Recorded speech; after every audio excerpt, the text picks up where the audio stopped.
ארץ ארץ מורשה, דקל רב כפיים, גדר קבצה ברשה. En bonne place dans le canon de la littérature hébraïque figure le poète Shaul Tchernichovski. C'est d'ailleurs pour cette raison que son portrait illustre depuis 2014 le billet de 50 shekels. Né en 1875 en Ukraine, 2 ans après Chaim Nachman Bialik, il partage avec celui-ci le privilège d'avoir posé les fondations de la poésie hébraïque moderne. Un peu comme Voltaire et Rousseau, les frères ennemis de la philosophie des Lumières, il est coutume d'unir dans un même souffle Bialik et Tchernichovski.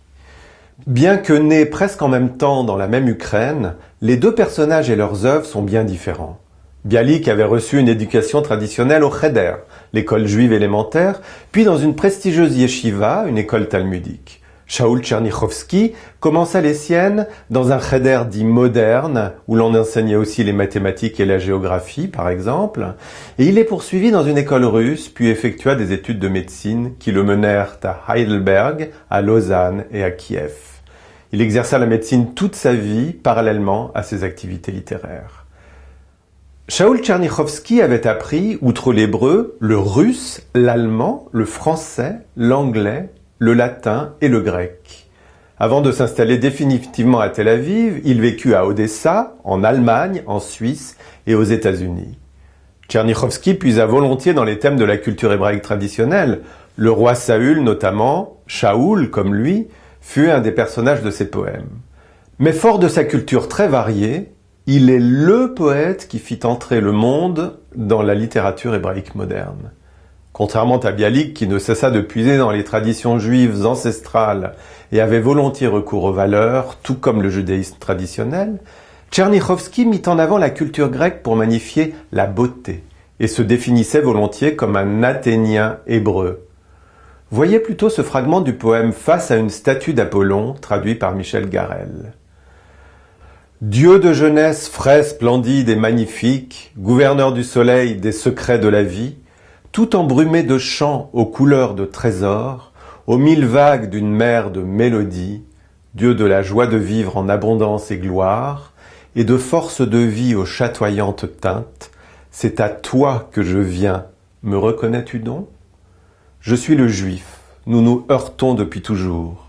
Les eaux de l'océan entre les continents échoueraient à remplir de leur fracas hurlant l'abîme béant qui se déploie entre nous. Les cieux et l'étendue des plaines ne pourraient, s'ils se dilataient, combler l'abyssale faille, séparant la loi de mes pères de la foi de tes adorateurs. Ouvre ton œil sur moi. Ce texte, où le poète tend la main au dieu du polythéisme grec et à sa sublime statue afin de réconcilier culture hellénistique et hébraïque, fit sensation, mais il fit également scandale. Fallait-il construire les bases de l'hébreu moderne sur une tradition à laquelle le judaïsme s'était affronté pendant plusieurs millénaires? Eh bien, grâce à Shaul Tchernichovski, ce fut fait, et c'est entre autres grâce à cela, grâce à ses traductions en hébreu de l'Iliade et de l'Odyssée, que la culture israélienne en formation devint plurielle et non seulement centrée sur la tradition juive.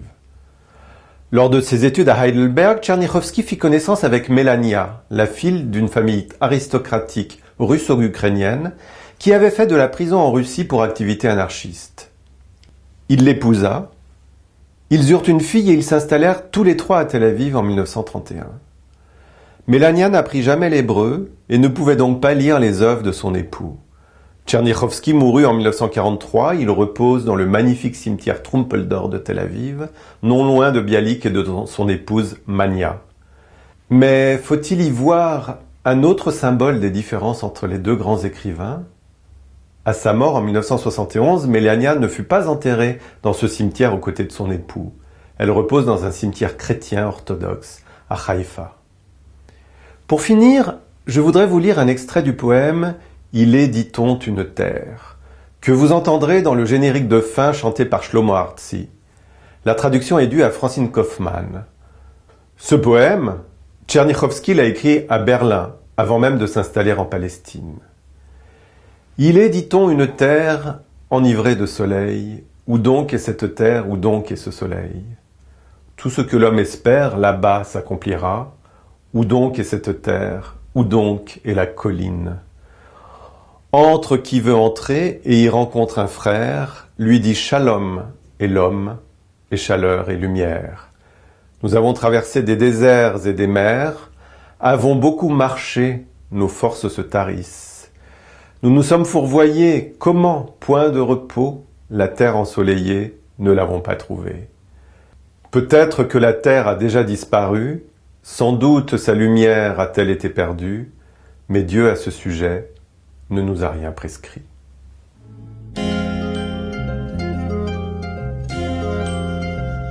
אומרים ישנה ארץ, ארץ שורת שמש, היה אותה ארץ, איפה אותה שמש?